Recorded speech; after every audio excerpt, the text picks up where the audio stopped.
African finance ministers and heads of central banks across the continent have converged for the 5th African Union Extraordinary Session of the Specialized Technical Committee on Finance, Monetary Affairs and Economic Integration. The meeting is convened under the theme, Building a Stronger and Resilient Africa Financial Architecture.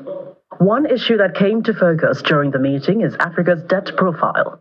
According to the Africa Development Bank, Africa's public debt has surged by 170% since 2010, exacerbated by several economic issues.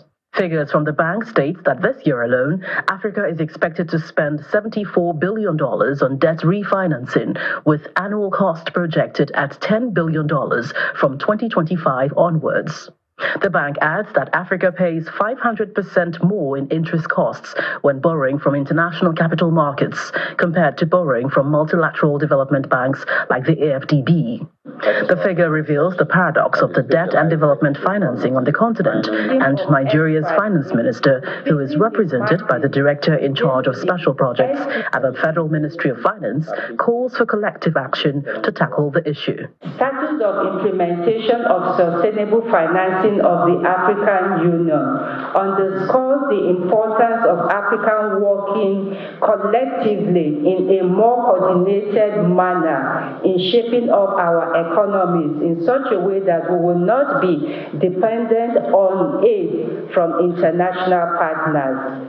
It emphasizes that only through collective endeavors can we navigate through the challenging times that face us. The governor of the Central Bank of Nigeria echoes this sentiment, emphasizing the impact of Nigeria's fiscal and economic reforms. The removal of fuel subsidies has created fiscal space for strategic investments, while targeted policies to enhance diaspora remittances have contributed to an improved external reserve position.